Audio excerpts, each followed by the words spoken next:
Rebonjour, donc suite de la vidéo précédente. Dans la vidéo précédente, donc on en était à comment modifier vos pages et vos articles. On s'était arrêté là. Je fais un petit ajout donc dans l'éventualité où vous souhaitiez créer des pages ou des articles.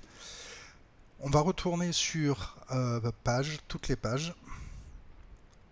Ici, on a toutes les pages de notre site et admettons vous avez une page qui vous plaît. Ok. Vous vous dites, alors là, non, on est sur un article, on va fermer.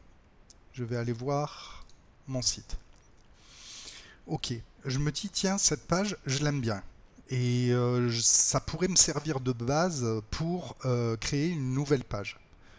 Alors plutôt que d'avoir à créer une nouvelle page vide et avoir à essayer de reproduire ce qui a déjà été fait, le plus simple, c'est de ne pas repartir de zéro et tout simplement en fait de dupliquer la page. Et pour pouvoir dupliquer la page, vous faites duplicate post et vous faites copier dans un nouveau brouillon. Et là, ça va vous amener dans le back office et en fait, une nouvelle page a été créée avec une nouvelle URL toute fraîche. Et là, vous pouvez créer voilà, ma nouvelle page et vous créez votre nouvelle page et là vous faites publier. Quand vous allez cliquer sur publier, l'URL va changer et en fait reprendre le contenu de votre titre. Et c'est assez important en fait les URL parce que notamment pour le référencement, Google et les autres moteurs de recherche vont aller aussi voir un peu ce qui se passe dans l'adresse de la page. Donc, soit vous cliquez sur publier pour la publier de suite, soit vous enregistrez le brouillon pour d'abord travailler sur un brouillon et quand vous êtes prêt, vous pouvez publier votre page. Donc là, je vais la publier. OK. Et donc, si je veux la modifier, ben, comme on l'a déjà vu, je vais dans l'éditeur visuel. Et là, ben, je peux modifier ma page comme désiré. Je vais faire un petit ajout d'ailleurs, puisqu'on est ici. Pour vous montrer quelque chose que je ne vous ai pas montré dans la première vidéo, c'est-à-dire comment mettre un fond par exemple à une rangée. Alors c'est tout simple, vous cliquez sur le petit crayon à côté de rangée.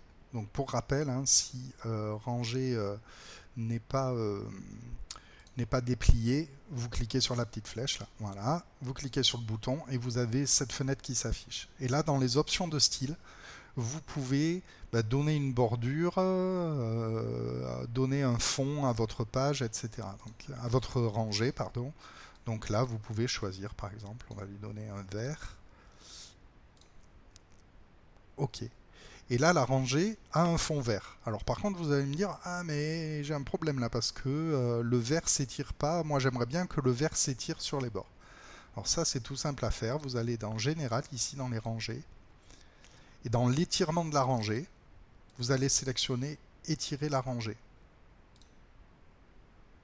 Et là, donc toute votre rangée est étirée.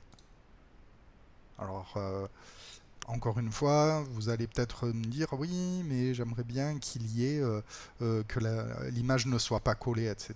Ben, pas de souci, hein, on va rajouter à la colonne un espacement. Et là, l'espacement est bien là. OK. Et si vous voulez que le contenu soit aligné verticalement, puisque là on voit que le texte est au même niveau que l'image, d'accord.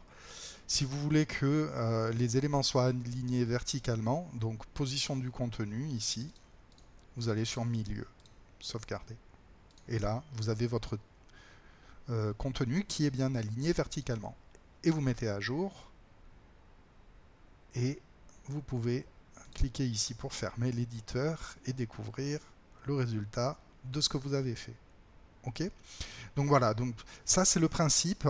C'est lorsque vous avez envie de créer une nouvelle page, ne partez pas de zéro, sauf si vraiment c'est nécessaire. Partez plutôt d'une page existante qui vous permettra en fait de modifier ce que vous voulez modifier, ajouter ce que vous voulez ajouter, mais au moins vous avez déjà une base de travail. Pour les actualités, c'est la même chose. Donc si je vais dans une actualité, ici, pareil, je peux copier dans un nouveau brouillon mon actualité, ce qui me permet en fait de ne pas repartir de zéro. Et voilà,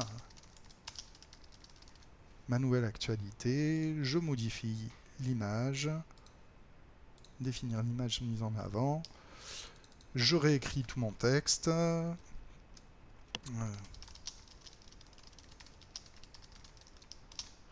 ok, et je fais publier,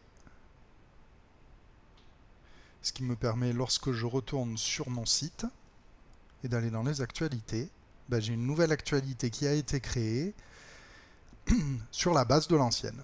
Voilà, tout simplement.